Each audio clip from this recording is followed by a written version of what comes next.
Hey everyone, I'm Andy Asher. I'm the editor of BloomerBoomer, and I interview fascinating guests doing cool, interesting, and amazing things. And today I'm talking to London-born international investigative journalist Ivor Davis, who was one of the first to report about American criminal cult leader Charles Manson. He explains why helter skelter and one of the most bizarre and famous murder theories that convicted Manson and his gang is not the real reason behind those notorious murders. Ivor Davis, thanks so much for joining us. Thanks for having me, Andy. It's a fascinating story, and I guess I will say right now that I didn't realize until I just started talking to you is August 9th is the 50-year anniversary or whatever we're going to call this, huh? Time flies, absolutely. 50 years, I can't believe it. Now, Ivor's new book is Manson Exposed, a reporter's 50-year journey into madness and murder.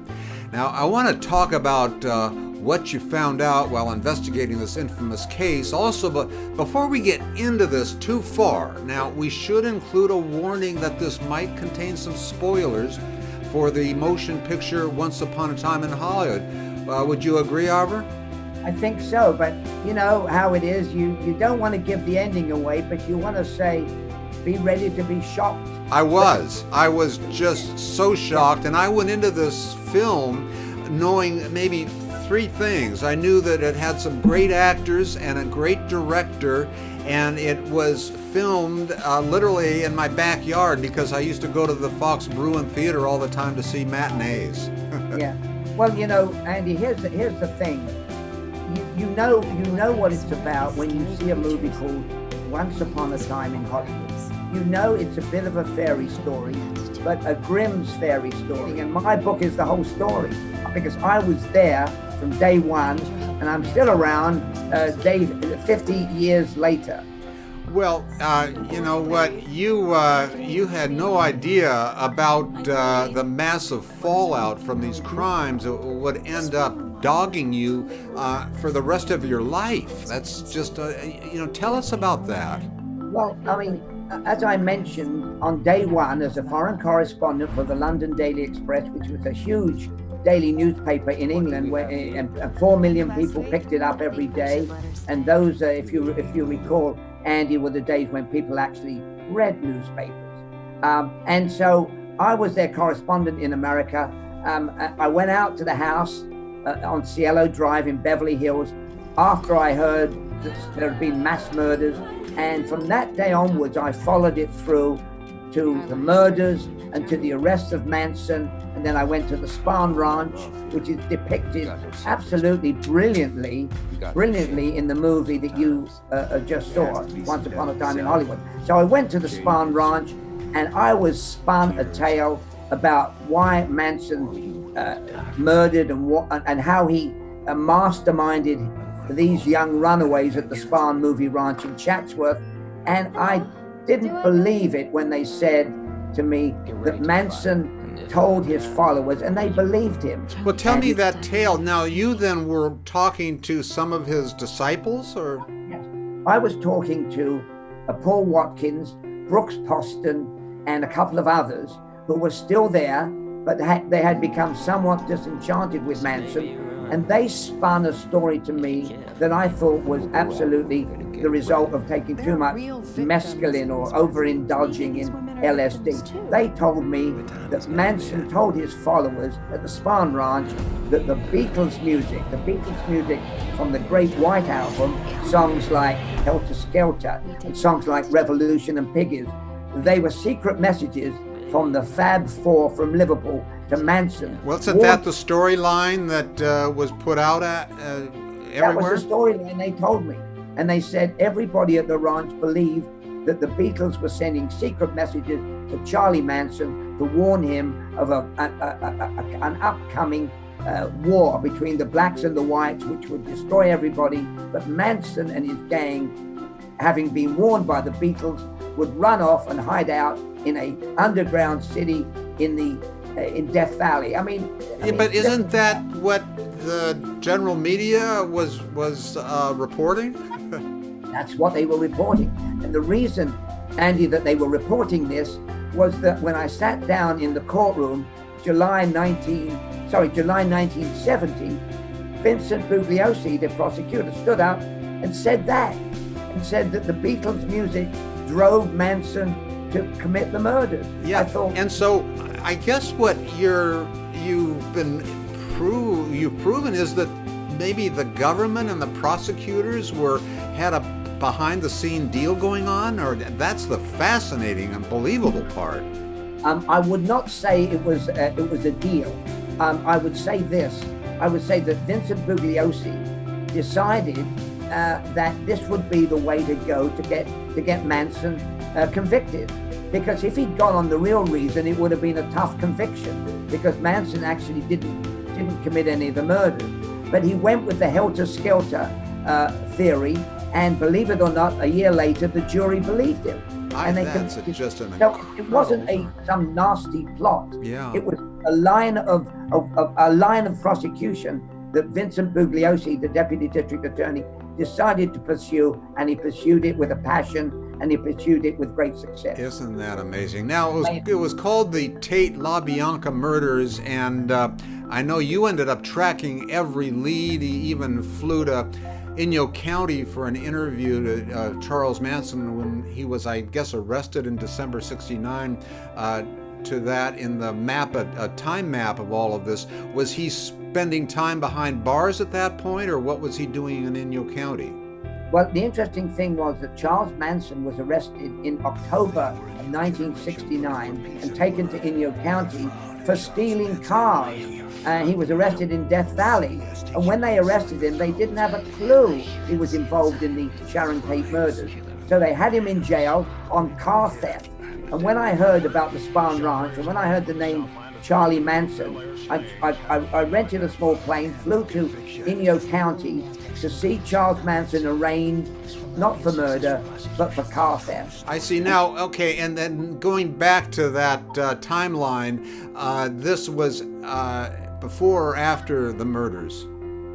This was after the murders. Okay. So August '69, the murders. Okay. October '69, Manson arrested for car theft. I see.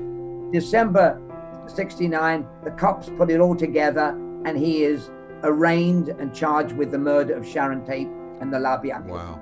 Okay, so you spent time at the Spahn Ranch interviewing Manson family members and I guess ex-members.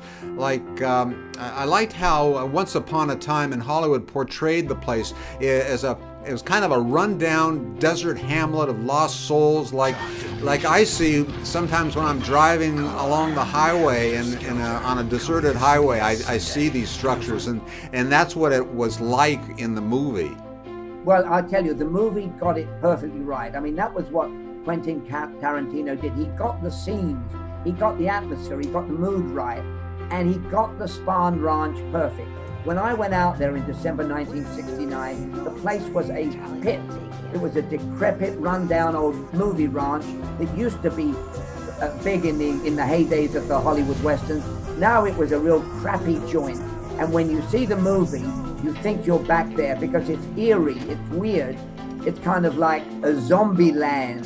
And again, harping back to this movie, and it sounds like we're promoting the movie, Andy, but we liked it, we were entertained by it.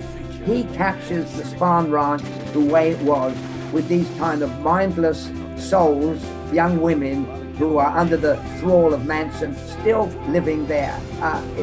It is quite an eyeful. Yeah, well, we're talking about your book, but the timing of everything is such that I guess now it makes sense that the film came out when it did, because we have the anniversary coming up. And is there anything still at that Spahn Ranch? A few years later, the Spahn Ranch was destroyed by fire, and I think at the moment it's still an empty lot.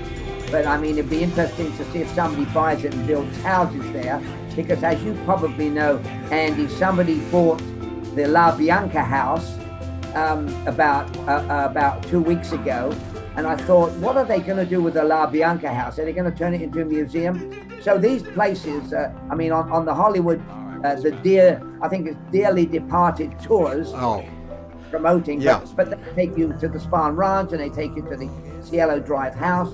But I may just add the Cielo Drive house where Sharon Tate lived and was murdered is now no longer. It was torn down and the address was changed and they built a completely new house. So getting into your theory a tiny bit more, from the very beginning and day one of the trial, you knew that the helter skelter theory was not the real motivation for the Tate LaBianca murders. I did. And the reason I knew was that this was the story that was told to me by his disaffected family members. They told me this story in December 1969, and they said basically that Charlie had sent the killers out to the Sharon Tate house, to the LaBianca house, because he wanted to do duplicate murders. Now, let me just wheel it back, if I may, to July 27th, 1969. Gary Hinman was a sweet guy, a Buddhist. He was a music teacher. He lived in Topanga Canyon. Charlie Manson sent one of his guys called Robert Beausoleil. Robert Beausoleil was a Santa Barbara milkman's son. He sent him to Gary Hinman's to get money he thought Hinman had. Hinman had no money. He refused to give them anything. Manson came over, chopped his ear off. They sewed it back on again. He said, get the money from Hinman. Manson left, and Bobby Beausoleil tortured Hinman and then called Manson and said, he's not giving us any money. And Manson said, get rid of him. Wow. Now, okay, end of that sequence. 4 days later, Bobby Beausoleil is driving in the dead man's car, stopped by the highway patrol in Santa Barbara, arrested. They check the registration. They say, hey, this car belongs to Gary Hinman. He's dead. They arrest Beausoleil. They charge him with the murder. And Manson, believe it or not, is upset. Manson says, here's a guy that did my bidding, and he's now facing the death penalty. And he did not give me up. He did not snitch on Manson. So he sets up these two murders to put the cops off the track of Beausoleil in the belief that if he does copycat murders, the two murders, and paints terrible signs in helter skelter in the victim's blood, the cops in their wisdom would say, hey, there must be a gang of Black Panther militants out there killing people. Mr. Beausoleil, you can go home. I mean, wow. It's crazy, but that's what I honestly believe happened, and that's what I was told happened back in 1970. So Manson was indeed a mastermind behind it all. Is that what you said? He was a mastermind, but Andy, think of this. Can you believe sending out gangs of people to kill people, to make it look a copycat killing, and thinking that the cops in their stupidity would say, wow, we've got the wrong guy. We've arrested the wrong guy. Let him go home.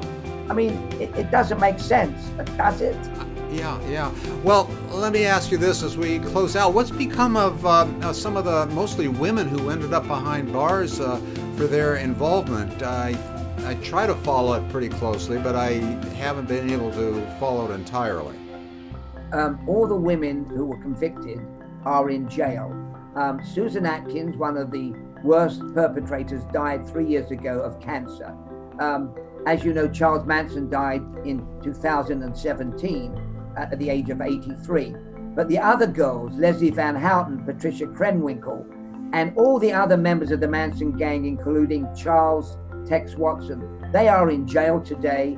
They are trying to get parole. Every time they come up for parole, they get turned down, although the parole board did say that Leslie Van Houten and Patricia, or particularly Leslie Van Houten, could get out on parole. But the governor of the era, it was Schwarzenegger, it was Jerry Brown, now it's Newsom, said, no way we're going to let these girls out, or we're going to let Leslie Van Houten out.